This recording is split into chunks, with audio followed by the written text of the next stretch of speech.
Hi, I'm Jennifer Fraser. Welcome to this episode of Freedom, Family, and Finances.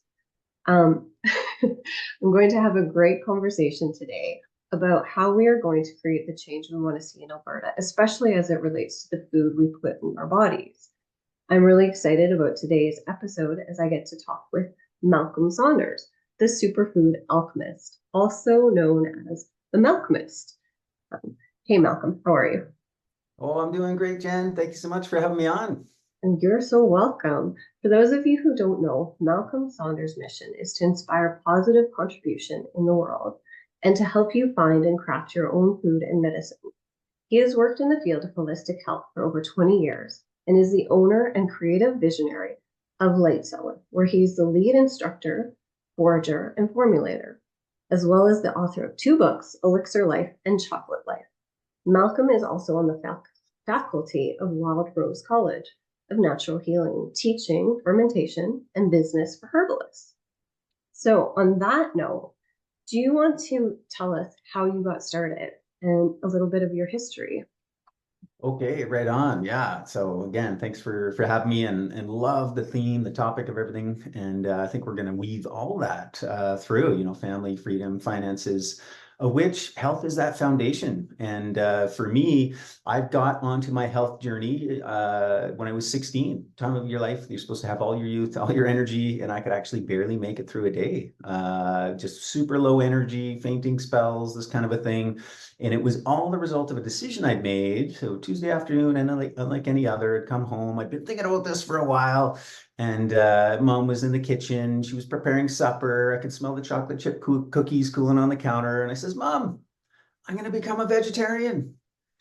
And she just kind of stopped and looked at me and says, I support you, but I can't help you. And it turned into a bit of a coming of age speech. She's Scottish, so she lovingly fed my brother, meat, potatoes, like home cooked meals. We also love junk food, fast food. And yeah, when it came to that time of me making this decision, yeah, she was going through a divorce at the time and, like just didn't have the emotional capacity nor the know-how. And turns out I didn't either.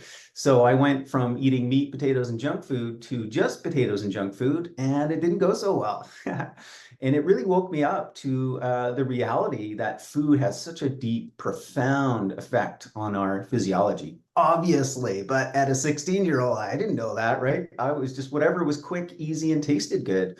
The extent of my culinary abilities, where I knew how to make Pop-Tarts, grilled cheese, and microwave pizza.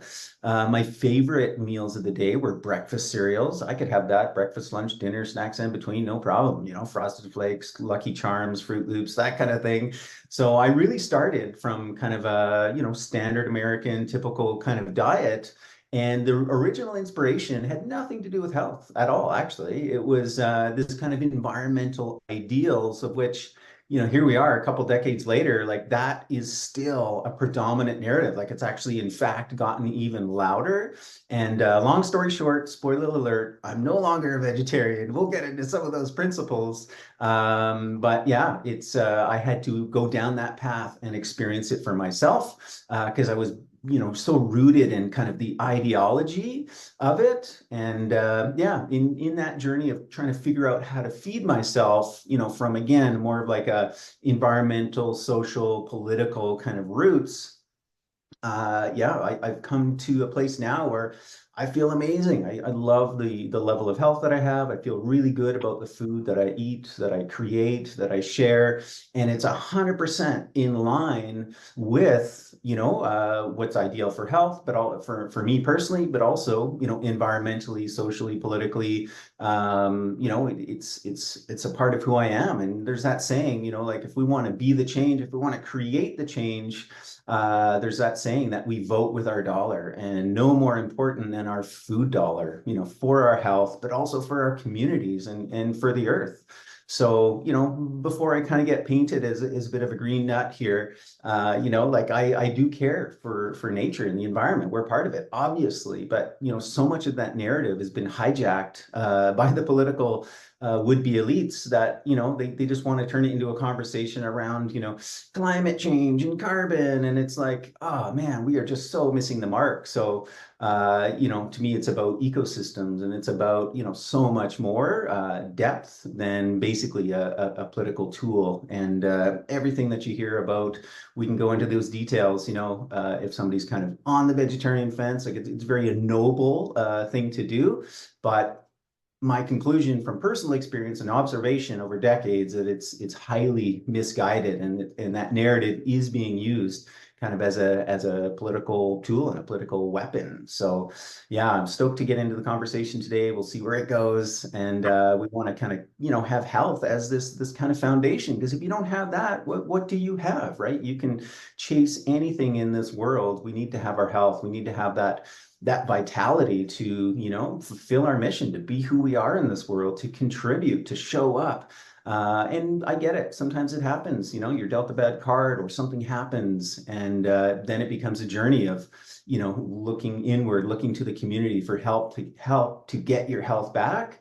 But if you're blessed enough to have, good health, it's all about how do you keep it? How do you build upon that so you can be a true, positive force of change?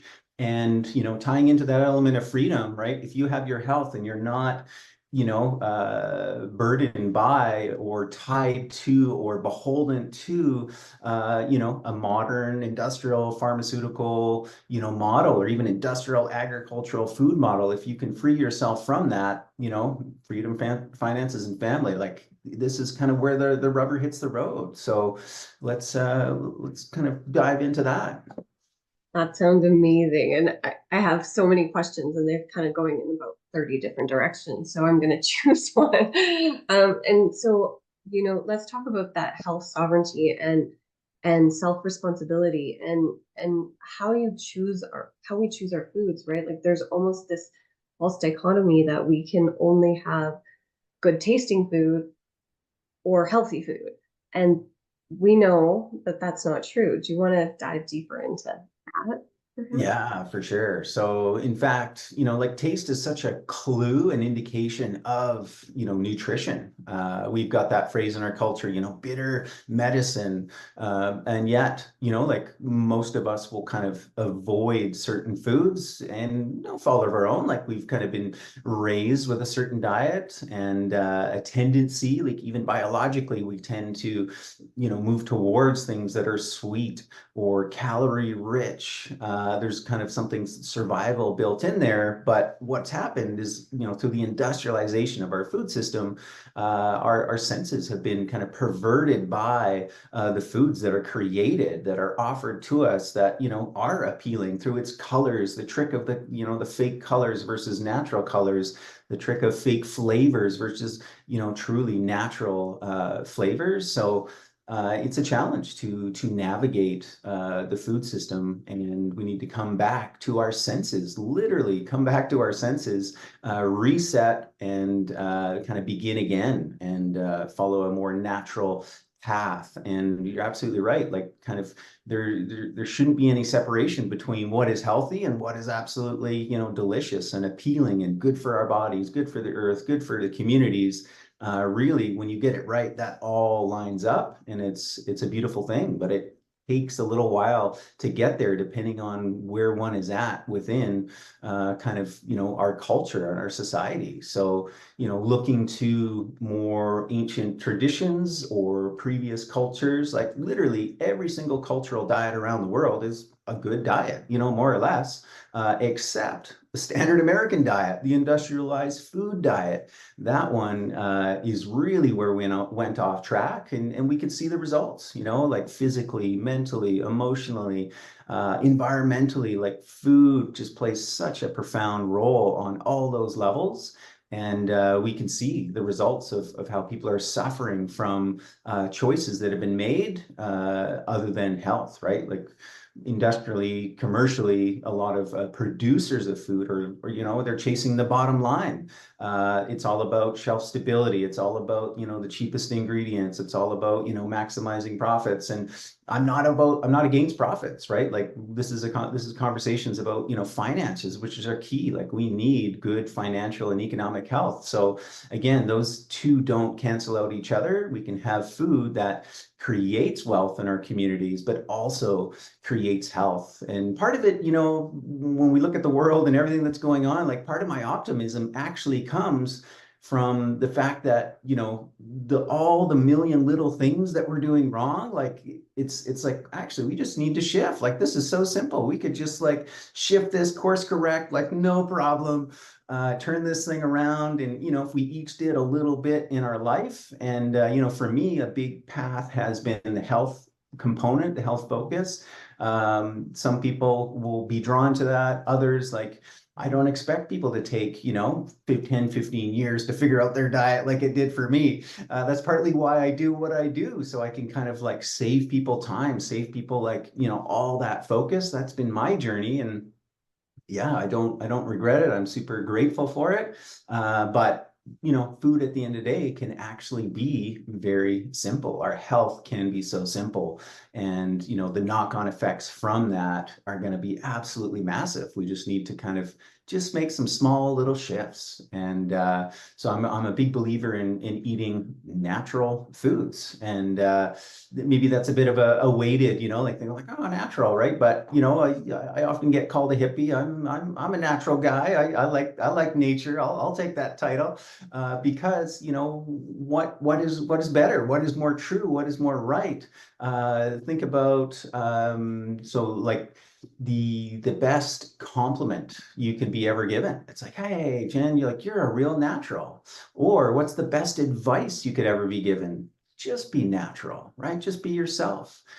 So, I am always using kind of nature, because if you go against nature's principles, you get burned, right? It's like, yeah, we can either go with nature or against nature, and it's that's definitely been the theme, the thread for me, with food and in lifestyle and in living, is to kind of realign with nature. We've kind of gone outside against the grain there in that way, and it's just a simple shift back into that flow. I would agree so much with that. And on that note, how important is it for people to get back in touch in nature, right? Like so many people are so disconnected, and they barely even go outside and walk in the park. But you teach foraging, so like there are lots of ways for people to kind of get in touch and learn to get back in touch with nature. Yeah, well, that's it exactly. So that's where my food journey has led me, is to a place of foraging. So going out into the environment, into the ecosystems that we're immersed in, surrounded by, and beginning to source my own food and my own medicine from that landscape. That's the only place that will create change internally, but also externally. Like we have what my friend Yara Willer describes as nature deficit disorder, right? And that manifests in, 10,000, 10 million different ways. We know, just, forget the studies, right, of like what being in nature does to you. I think even I came across one recently, was just like the color green. People in urban environments, when they see green, when there's trees around them, when there's parks, like it absolutely changes our psyche. It changes our nervous system for the better. And again, put those studies aside. Go walk in the forest. Go to a beach. Go to a park. Just have that kind of quiet time. Allow your mind just to kind of like expand and meld into the ecosystem. Like we all know how wonderful that feels. Imagine, like doing that, and that's where your food and where your medicine comes from, is from an environment like that. Like you are what you eat. It's the Upanishad said the subtle energy of your food becomes your mind. And so for me, a big part of that has been, getting back out into nature, going to the forest, going to the fields, and it's deepening a connection with the land, for myself, and what is kind of real and natural. And again, if we come back to, like how have we, thrived and lived on this earth? Like we take herbalism as an example, it's always been the people's medicine. Every single culture around the world has a form of self-care that we call herbalism, and it's always been the original form of self-care, the people's medicine. And we can see today in the last, 150 years or even longer, where how that there's kind of been a war on that, right? Trying to kind of monopolize on where people are looking for their food, their remedies, and there's an opportunity to reconnect back to that. And there's something so deeply human about foraging, preparing your own food, your own medicines. It's all about health and sovereignty, isn't it? I would say so. And I mean, there's always that saying, when your grandmother or your mother makes food with love, it's what you put into it that matters. And we kind of just have this tendency to mindlessly eat and shove food into our bodies. And it's very interesting to have been that person that mindlessly puts food into my body, to shift it into a wait a second, no, there's actually something to thinking about what I'm putting into my body for that, am I putting this into my body for nourishment, or am I just filling my gullet kind of thing.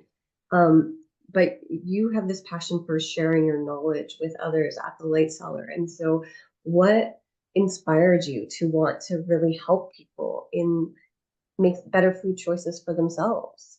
Yeah, well, it's kind of wrapped up in partly my own journey of not having a lot of great health, and then actually there's nosediving when I changed my diet. So I've been there, really, really struggled to have enough energy to make it through the day, to feel full of vitality. So, now that I've achieved that after like kind of years of searching and trying and experimenting, really wanting to share that and make sure others have that experience too, because, yes, there are times where it's like super complicated and it's a big long journey.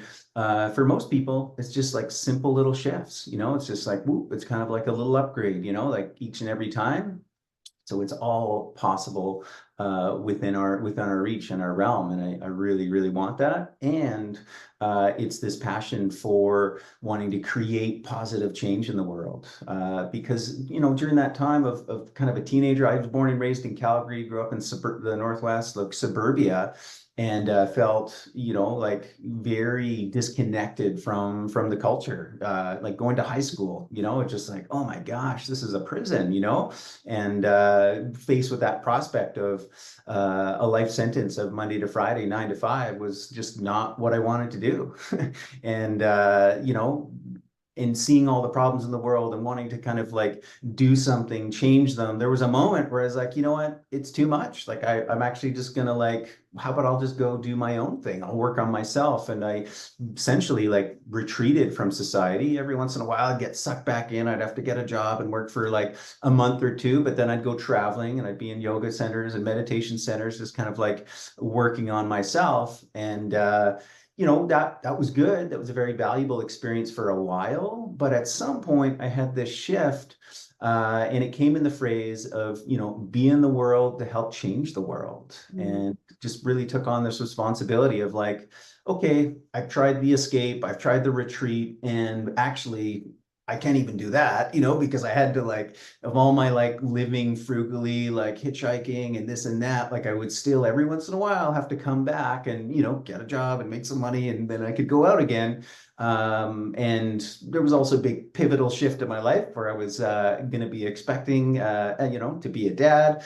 And that also was a big impetus to step up. And I really took it on as my motto is like, be in the world to help change the world. And for anybody that's kind of looking at that in a similar way, it's like, okay, well, who am I? What can I do? How can I contribute? It's going to be very likely an extension of your own life path. What problems have you solved for yourself? What do you see in the world where, you had been off or other people are off, they're struggling, they're dealing with issues. Again, might be personal health or it might be something more of these kind of bigger problems. And for me, like I mentioned, that all lined up, like the food choices we make, where we source our medicine, how we source it, that type of thing makes such a huge difference. So that really became the driving force. And it's positive reinforcements, as you start going down that path, as you start to feel better, as you start to see results and people kind of give you that feedback, that just kind of fuels the inspiration and the fire to just keep going and go further with it. I like that a lot. So when someone comes to the light cellar, what would they expect? What would their first experience be like? And Yeah, then let's kind of come back to this this idea. Let's expand on what people can do in the world too.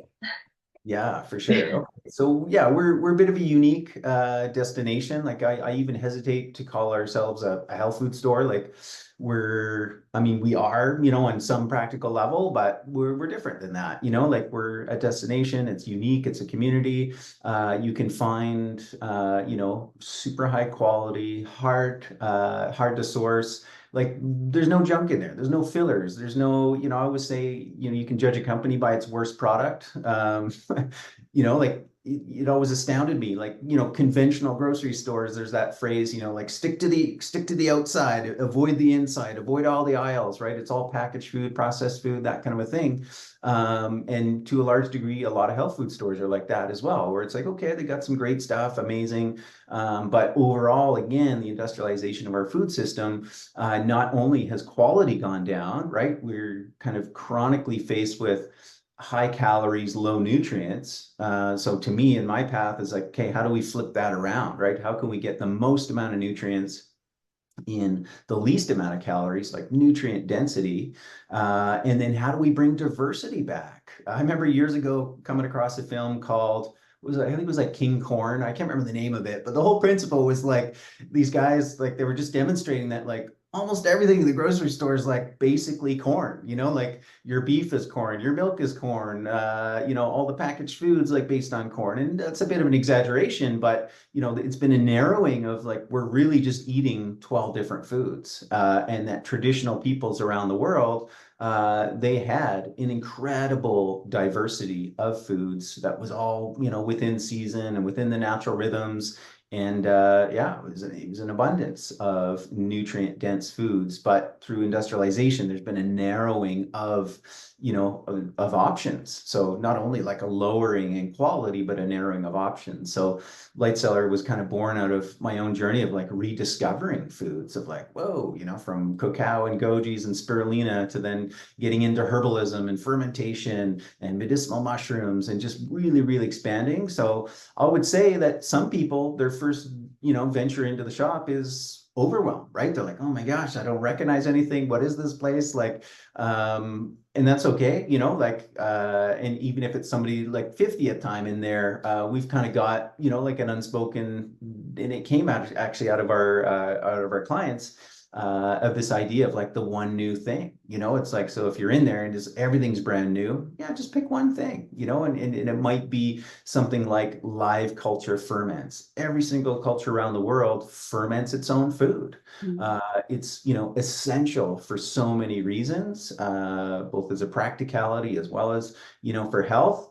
But yet, how many of us, myself included, being raised, like, what kind of fermented foods did I eat? Well, I don't know. Do yops and orange cheese count? Like, if I think about it, and I don't want to put those foods down if that's what somebody's eating. That's where I started, and then it's about a broadening of that, right? To kind of, yeah, really, really, truly explore the world of fermentation and the flavors, like you mentioned. I mean, some of cultures, top cuisine actually is a product of fermentation, and it's incredibly diverse, incredibly delicious realm of foods to get into. So that might be an area, and what will fermentation do? I mean, it's like it's gut health, it's immunity, it's not only that, but the gut-brain connection and emotions and how somebody feels, and it's incredible the changes that can come from literally do nothing nothing else, change nothing else. Like just start to add in live culture fermented foods, maybe at the beginning that you've sourced from a local artesian maker, like myself or somebody of the numerous other people that might be at a farmer's market or that kind of thing. Just add it in. Like you haven't changed anything about your diet. You're just adding in a live culture ferment, a couple times a week. Most people, health again begins to improve, and it's a simple thing. And then from there, I remember I had one of my staff, his parents had a very kind of traditional role where he was busy at work, earning for the family, and she stayed at home, raised the kids, did all the cooking, all the cleaning, so on and so forth. And as the kids grew older, they left home and had their own lives, and he began to kind of wind down with work and retire, and they kind of looked at each other like, okay, like maybe we can re-explore our relationship and our dynamic at home. And so he went from like literally never being in the kitchen, never preparing anything, maybe doing the dishes occasionally, to come into one of my fermentation workshops. And it was like literally a couple months later, she's like, Malcolm, what did you do with my husband? I can't get him out of the kitchen. He's found a new hobby. He's got jars all over the counter and, this kind of thing. And it was like, he just found, like, it just caught him. He found a passion. And it was kind of a re-engagement at home and these kind of culinary creations that he was getting into. Now, it didn't mean that he was making every meal from that day forward, but he found a place, he found a role that fulfilled him and was contributing in a really positive way to the relationship, but also to their health. So it can be simple shifts like that. It could be something like medicinal mushrooms, as an example, where the immune modulation benefits of mushrooms. So, for instance, if someone has an underactive immune system or an overactive immune system, in the case of like an autoimmune, mushrooms are amazing because they help modulate the immune system. And not to mention kind of their grounding abilities, their nourishing qualities, the kind of mental, emotional, psychological effects that can come through.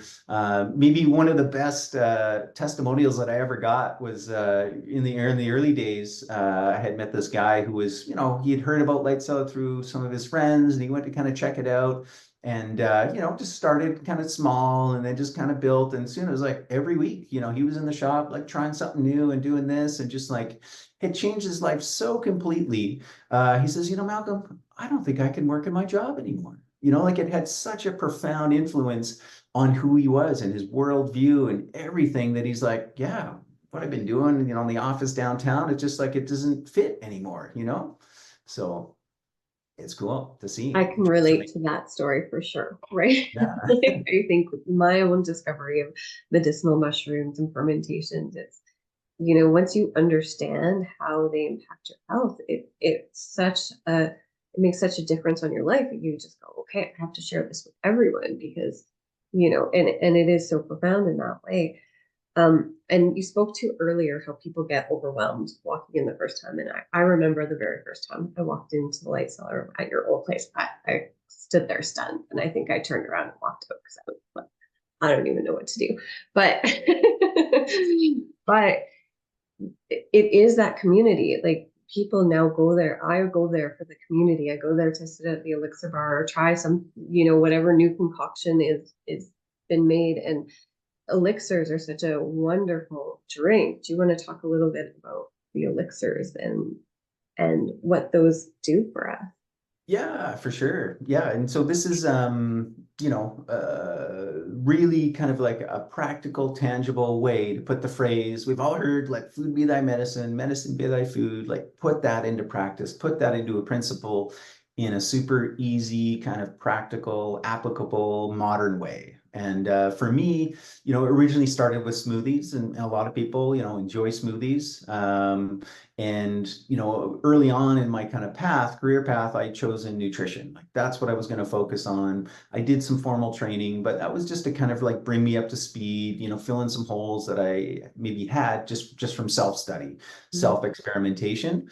And so smoothies, the idea, the concept of those is like, okay, your grab and go nutrition, everything you need for the day. You can really customize it. I teach about alchemy and this idea of like whether you're creating an elixir, whether you're creating a chocolate, whether you're creating, medicine for you. There's three elements of alchemy. So you got like flavor, function, and feeling. So flavor is pretty obvious and something that we want to get right. You mentioned it earlier of just like, okay, there's going to be dichotomy of like, well, it's either tasty or it's healthy. And it's like, no, you can actually have both.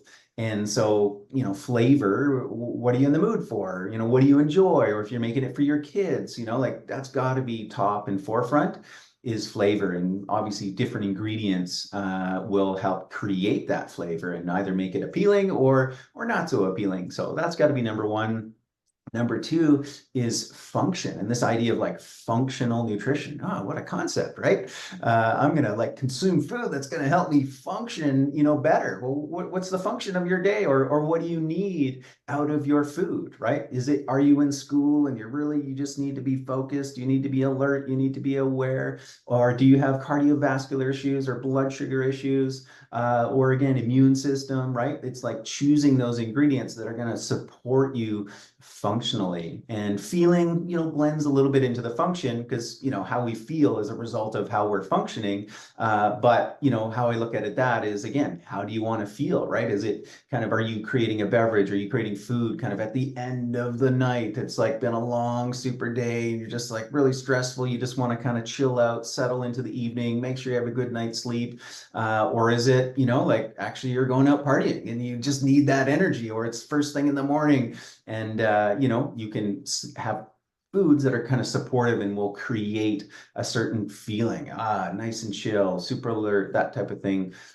So elixirs allow, as any medium would, to bring all those elements together kind of intelligently. And it's again, food and medicine. So where I started off with smoothies, it was like, okay, I want my protein and my antioxidants. I'm going to throw in my greens and maybe I'll have, some probiotics in there, and you just all into a blender and away you go.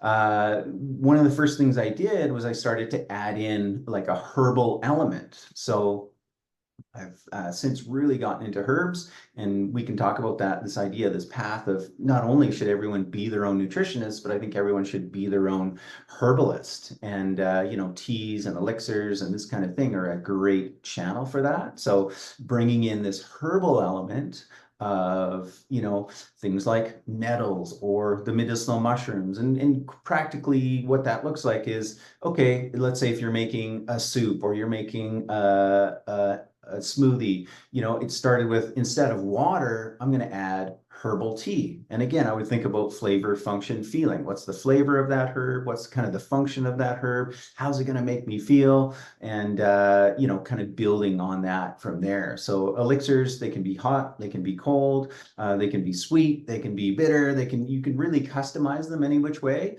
And so I've written a book, kind of outlining, my interpretation of that word, of that term, an elixir, which can be interpreted any which way, and I lay no claim on that. But to me, it's the idea of, your morning coffee and your smoothie combined. No, not literally, because that would be terrible. I'm sure in terms of flavor and everything, but functionally, right? Well, that coffee is there for that, like, morning, get up and go, give me the energy, give me the focus. And then that smoothie, there's your grab and go nutrition for the day. But what you can do within that idea, that concept of the elixir, it's the all-in-one drink. It can be an addition to a meal. It can be a replacement of a meal. It can be in between.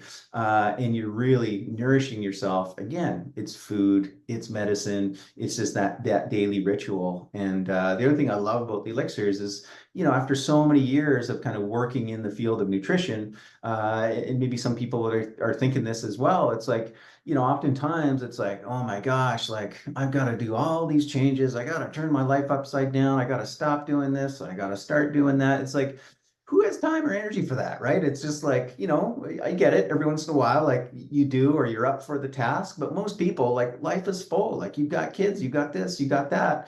Elixirs are an amazing opportunity just to kind of add in. And it's you're kind of piggybacking on a routine you already have, right? The morning coffee, the afternoon tea, the grab and go drink. It's like that. You just elevate it. You just do these slight shifts. You've already got your habit, you got your pattern, but now you're going to do it just in this way, right? Just slight tweak, slight addition, upgrade, add in, and boom, great.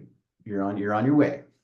I've heard that advice multiple times, right? It's better to add things in because then some of our bad habits tend to fall off and do it slowly rather than try to just overhaul your life entirely because that becomes overwhelming and stressful and then you're kind of doing it's counterintuitive to your whole body. Um, so do you have any favorite superfoods or herbs or ferments or medicinal mushrooms that you like that you think are must-haves? Everyone must have. Okay, well, I've got a big long list I'm sure for you do. sure. But, the couple that come to mind, I think we spoke just briefly about medicinal mushrooms. I would put that in that category. And one of my favorite herbalists, he says, follow the golden threads. If there's anything through this conversation that someone might have heard that go like, oh yeah, mushrooms, been hearing about that. That's the third time in this week. Follow that golden thread. Pursue that. And we can go deeper, but I know time is, a constraint in this context. So, I'm going to bring out two more. So nettles, I mentioned them briefly. And really to me, when we use that term superfood, yeah, it sounds like a lot of marketing, right? Like blueberries is a superfood, broccoli is a superfood. Okay, great, whatever. Like, I lay no claim on what is or what isn't. Ultimately, it should be super to you, meaning it's like, wow, right? It's like you can eat an apple, you can eat a salad, you can eat, whatever. It doesn't kind of rock your world. It doesn't like, shift and tweak your body in such a way to go, whoa, what was that? Like I had a friend, we almost nicknamed her Goji because every time we saw her, like she was eating Goji. She's like, yeah, I just love these things. I can't get enough of them. And it was like months and months. And then all of a sudden, like one time we're like, hey, where's the Gojis? And she's like, you know what? I just haven't even thought about them. She's like, my body must have got what it needed, right? But for a while, it was just like she just could not stop thinking about those things, eating them snacks all the time. So again, that's like the experiential effect of a superfood, right? You feel the physiological effect, you feel the nourishment. It's just like, wow, I got to have that. I'm loving on this food. So another definition for me, and this is where nettle comes in, and the second food I'll share is, so it's super in the sense that it's a food. It's got high value of vitamins, minerals, certain specific nutrients, maybe antioxidants, like that's unique. It's high extraordinary properties, different than other foods. And back to that idea of wild, it turns out that wild foods, right? If you compare conventional blueberries, even organic blueberries to wild blueberries are so much more nutritious. And that's the case for most wild foods versus our kind of domesticated, cultivated counterparts. And then there's a whole gradient all the way from like, conventional farming to organic to, biodynamic to permaculture, so on and so forth. So that's another rabbit hole to go down because, butter is not butter, right? Where did it come from? In my whole like lesson about vegetarian can be summed up in one sentence. It's not the cow, it's how, right? What system did it come from, right? You can't just say like, beef is bad or butter is bad. It's like, well, like I could actually present you two different, pounds of butter and they're going to have a different story from where they come from, originated, but they're also going to have a different effect on the body as a result. So anyways, superfoods, unique, high, extraordinary amounts of nutrients. On the other hand, we have things that are herbs or medicines, which aren't foods. We're not consuming them for calories. We're not consuming them for vitamins or minerals. Like we're consuming them for a very different purpose, right? It's like, oh, we need to regulate our blood sugar, or we need to boost our immune system, or we need to, X, Y, and Z. And in between, there are a rare category that are actually fulfilling both, right? So to me, that's kind of the true superfood. So nettles, is that a food or is it a medicine? Well, actually, historically and even currently, people use it as both, right? You can consume it as a food, as a leafy green, one of the most nutritious leafy greens on the planet. Like, find me one that's more, like it beats kale, it beats spinach, incredible amounts of iron, it's blood building, lots of vitamins, lots of minerals to it, and you can also just take it as a herb, right? It's good for kidney health. It can help with gout. It can help with allergies and histamine levels. Like, you could just purely take it that way, or you could take it nutritively, so to me, kind of superfood is both. So it's like very nourishing and is producing, it has like a herb-like strength. It's going to have a positive, physiological shift beyond just its nutrition. So nettles are a great one, and good for kids, good for women, good for pregnant women, good for breastfeeding, good for basically anyone. And the other one I really really love is pine pollen, and that one is again super super nutritive. If anybody kind of knows or hears the idea of like bee pollen, how nutritious it is. I mean, where do the bees get that? Well, they're getting it from flower pollens, right? Which are kind of like the sperm, the reproductive part of the plant. Extremely nutritious, and can be consumed as such. But it also has this, again, more kind of herbal physiological component where it can actually help balance hormones, right? Like how many people, have low testosterone or hormones out of whack. Pine pollen is a fantastic antidote for that. And it's also just kind of nourishing, fortifying, and it's an incredible food and herb that's absolutely abundant in our landscape. And if people only knew, they could literally walk outside their door, walk down any street in town, and you're going to find a pine tree. And at the right time of year, you can be harvesting your own food and medicine for free. Yeah, it's really an amazing, amazing food. Well, and I think that's all the more reasons, especially anyone in Calgary, if they happen to be watching this, they should come check out some of your foraging classes so they can learn more about that. I know I've done your foraging classes, and I intend to do more in the future as well, because the things that I learn are incredible, and so I love what you're doing. So now that we're talking about herbs and medicine, we are seeing some really strange regulations happening by our government right now on natural health supplements. And so what problems is this going to pose on people who are wanting to go the route of holistic healing?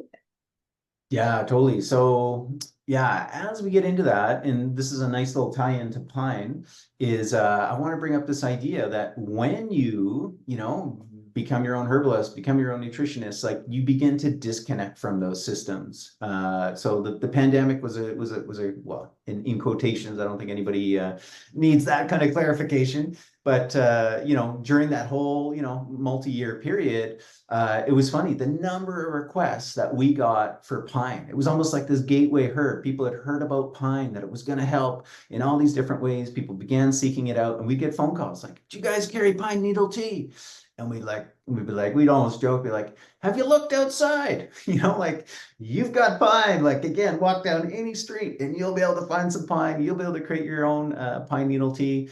And I won't, I don't have here it is. Okay, listen to this. This is so fascinating. Okay, so I'll talk about really quickly, why might people have been searching for pine? Number one, it's actually an antiviral. It actually contains shikimic acid, which is the active ingredient in the world's number one leading anti-flu medication called Tamiflu. Of course, it's synthetically derived, the pharmaceutical version, but there are like this compound is in nature. Star anise is one of the highest amounts of shikimic acid. I wonder why, a lot of Asian cultures, like that's part of their broths and part of like their kind of natural home remedies, right? Putting that in. We've got one that's incredible, again, inhibiting respiratory viruses, circumpolar all around the Northern Hemisphere, down into the South too. It's available for free. We don't need anything else, right? Like, boom, instant health sovereignty. Yep, I got it. I can take care of myself. Yeah, so many other benefits to pine, including vitamin C. It has major immune properties. And so there's lots we could talk about pine, but listen to this. So pine, everybody's searching for it, like using it, getting benefits, that type of thing. One of my friends, Beverly Gray, she wrote a book called The Boreal Herbal. And in there, she's talking about pine, the parts of its medicinal uses, its food uses. And then she has this other little section called Other Uses. And whether you believe in this or not, like, the idea of like flower essences or energetics of plants. Some people be right on this, others like, yeah, it's a little bit of woo-woo. But just listen. So this man he's quoted, he's talking about tree essences. Again, more that kind of like, it's not quite homeopathic, but it's kind of in that realm. What's the energetic essence? How are we getting supported, nourished in a different way? There's no kind of physical chemicals, that type of thing. So he says, pine is nourishing, expanding, and invites us to rediscover our center and to remain firmly rooted in the midst of external dramas. He continues, being centered, we face life with equanimity and calmness. We are able to stand tall and to speak our truth. So you think that was the real medicine of pine? Yes, everything else I talked about. But to me, when I read that, I was like, amazing, right? Like that was really the medicine of pine that was coming through all those years. And for people who hadn't really kind of considered, herbalism and alternative medicine, I mean, of course, commercially, pharmaceutically, conventionally, everything was off the table. Like nothing. There was like this one path, everyone's got to take it. We're all being forced down that way. And it was like, no, how about we just go over here, right? And a whole new world opened up to many people.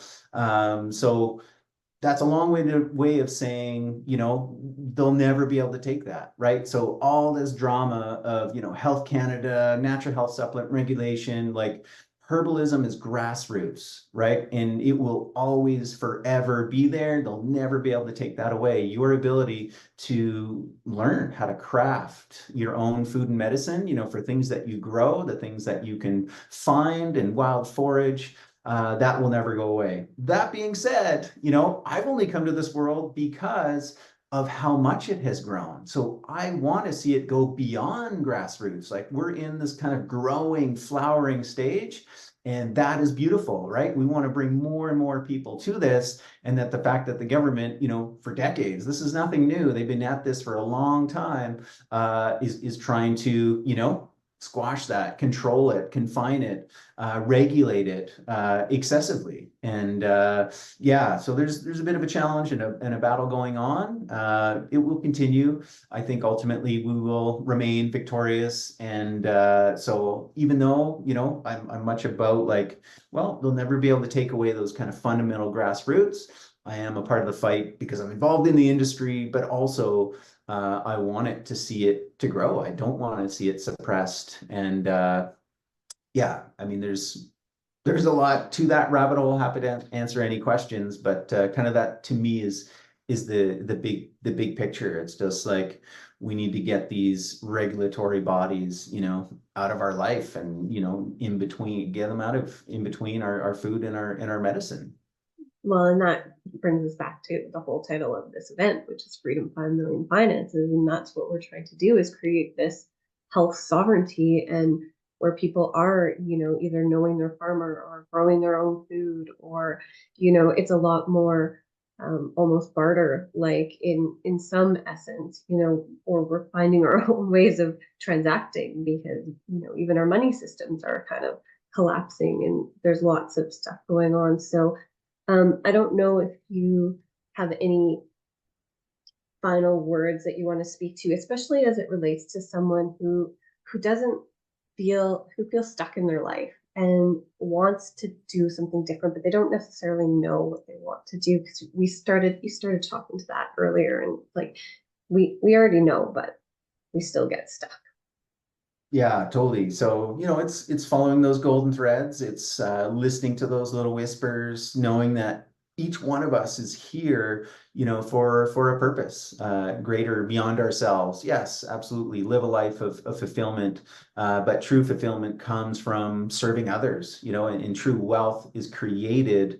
True value is created by being valuable to others.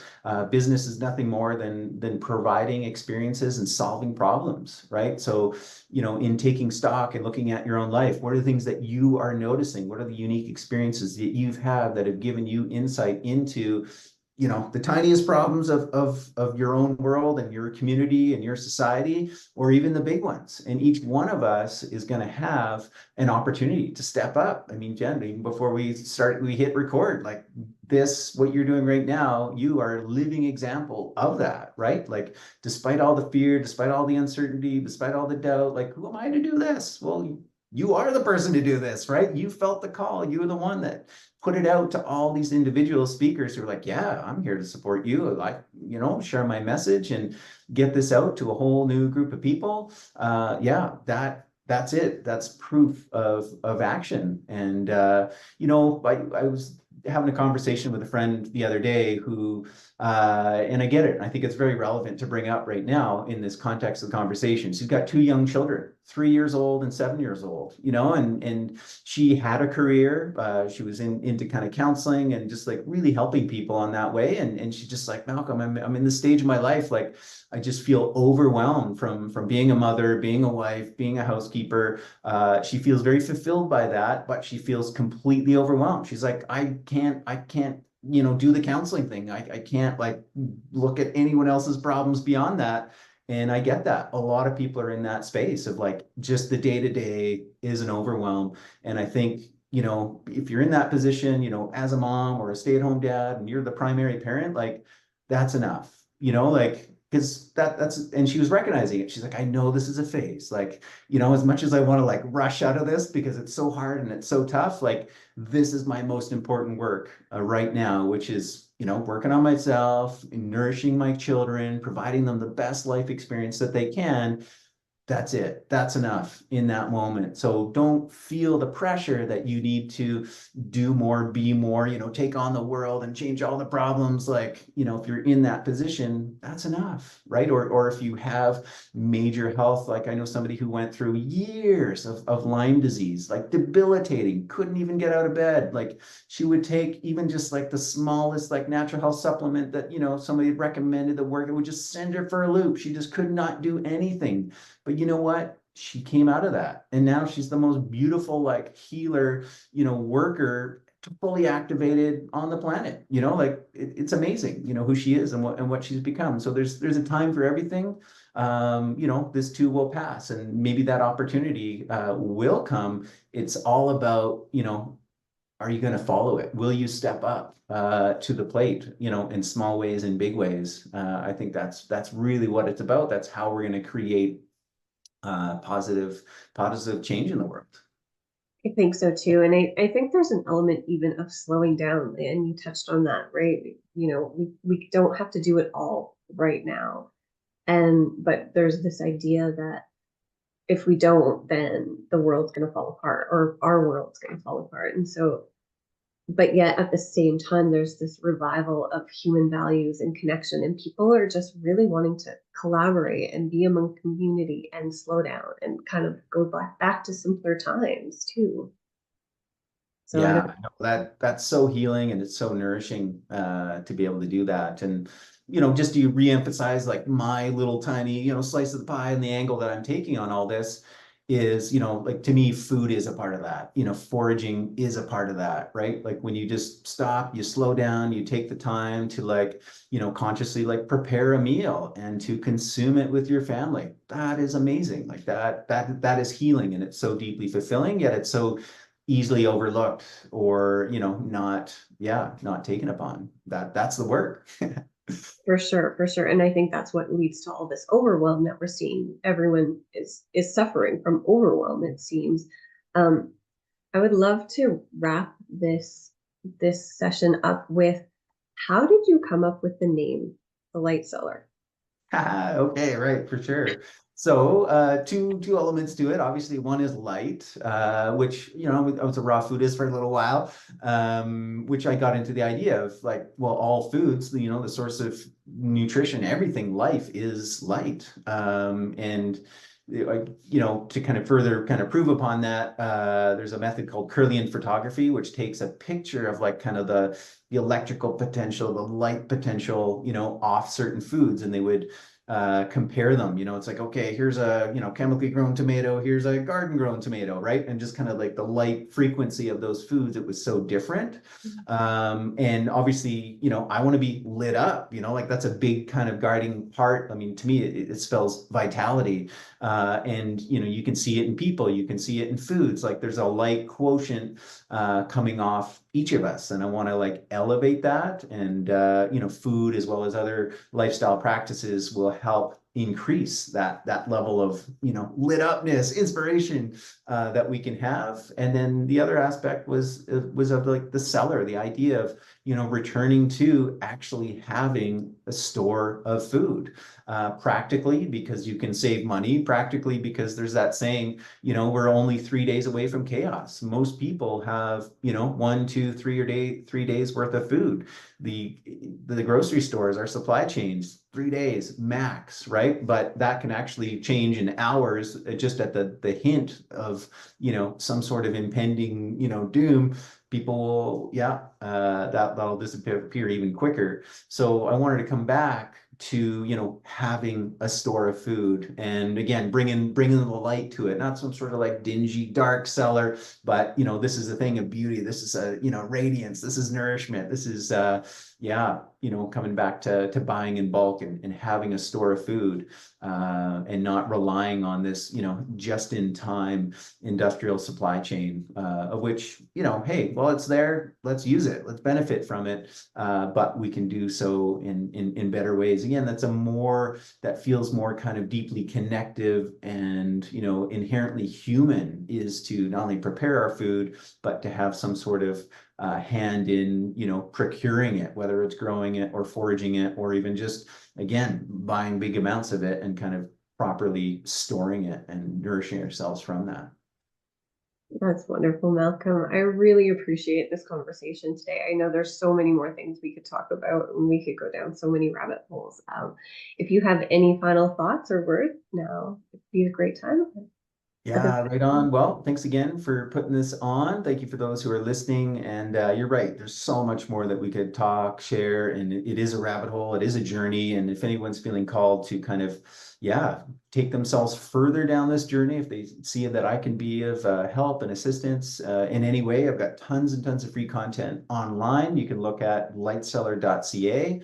You can go to our YouTube channel. You can go to, we've got all the social media, all that stuff, but there's free courses. And then there's also paid courses like coming on a foraging walk or learning how to ferment your own food. All that stuff is available. Even if you don't live in Calgary or you live too far away to kind of make it in person, there's all those virtual options. And I've got the books, and then also just access to unique, high quality, diverse amounts of different superfoods and herbs through the website. I highly recommend that you do check out the website and check out some of these courses because they are fabulous and I've learned so much from them. Thank you again, Malcolm, for coming on today. I really appreciate this conversation. Okay, right on, Jen. Take care.